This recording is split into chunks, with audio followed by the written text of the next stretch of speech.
पहले आपको क्या लगता है वो पावर स्टार हैं या फिर वो एक आम सिंगर हैं? वो ऐसे व्यक्ति है पवन कि वो पहले रेकी करके हमारा पूरा तहकीकात किया होगा कि हम लोग किस लेवल के लोग हैं, कैसे हैं, मिले या ना मिले। बहुत लोगों ने अप्रोच किया था इस केस में उनसे मिलने के लिए। लेकिन वो हमें टाइम दिए, हमें बुला के वो अपनी अपनी व्यथा सुनाए। वीना मानवी पावर स्टार पवन सिंह से जब से मिलकर लौटी हैं तभी से लोग उन पर आरोप लगाते हुए नजर आ रहे हैं। इन सभी आरोपों में एक आरोप ऐसा था कि वीना मानवी जोर जबरदस्ती से पवन सिंह के घर गई थी उनसे मिलने के लिए, वरना पवन सिंह तो कभी किसी के लिए वक्त ही नहीं निकालते। अब इन्हीं बातों का वीना मानवी ने जवाब दिया है। वीना मानवी ने कहा है कि क्या हम चोर उचक्के आपको लगते हैं या ऐसे लगते हैं जो बिन बुलाए कहीं भी टपक जाए? जी नहीं, हम प्रोफेशनल लोग हैं, हमारा एक नाम है, हमारा एक रुतबा है, हमारा एक ओहदा है। ऐसे में हम उसके गरिमा को अच्छे से जानते हैं, संभालते हैं, उसकी हिफाजत करते हैं। हम यूं ही मुंह उठाकर किसी के घर नहीं चले जाते हैं।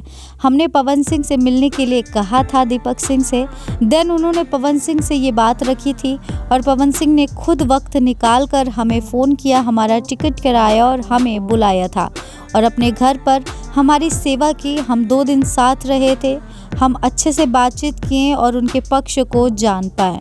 तो जो भी लोग पवन सिंह के बारे में मान के बैठे हैं कि सारी लड़कियां सही हैं, वो गलत हैं, वो बिल्कुल गलत कर रहे हैं। पहले मुझे भी ऐसा लगता था लड़कियों को सुनने के बाद कि हाँ पवन सिंह गलत कर रहे हैं, लेकिन नहीं, लड़कियां झूठ बोल रही हैं। पवन सिंह ऐसे हैं ही नहीं जैसा वो लोगों से बताते हुए नजर आते हैं। पवन सिंह तो बहुत अच्छे इंसान हैं, वो तो बेचारे हैं, उनके साथ कितना गलत हुआ है, उनके दिल में अपार दर्द है, अपार कष्ट है।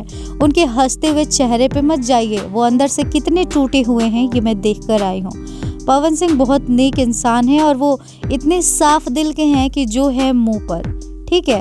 तो इस तरह की चीज़ें हैं और जो लोग मुझे ट्रोल कर रहे हैं, मुझे ये कह रहे हैं कि मैं मुंह उठाकर उनके पास चली गई, ये वो दिस दैट, तो बिल्कुल गलत है। इसमें कोई सच्चाई नहीं है क्योंकि वो खुद मुझे इज्जत के साथ बुलाए थे, मेरी सेवा सत्कार किए थे।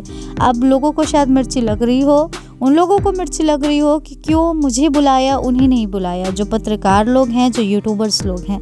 तो इस तरह की बातें तो चलती ही रहेगी, ट्रोलिंग तो चलती ही रहेगी। जो लोग बात करते हैं वो ट्रोल होते भी हैं। हालांकि मैं ये सब फेमस और पॉपुलर होने के लिए नहीं कर रही हूँ, मैं सिर्फ और सिर्फ मेरा काम कर रही हूँ। लेकिन जिसको जो बोलना है बोलता रहे, मैं गलत नहीं हूँ, इसलिए मुझे इस बात पर बिल्कुल भी अफसोस नहीं है। मैं बिल्कुल सही हूँ, लोगों को भी ये एहसास हो जाएगा धीरे धीरे। अभी वो बहकावे में हैं, अफवाह में जी रहे हैं, उन्हें भी समझ में आ जाएगा। वीना मानवी की इन बातों पर आपको क्या कहना है कमेंट सेक्शन में ज़रूर बताएं और इस तरह के तमाम खबरों से जुड़े रहने के लिए करारा न्यूज़ डे एंड नाइट को सब्सक्राइब करना ना भूलें।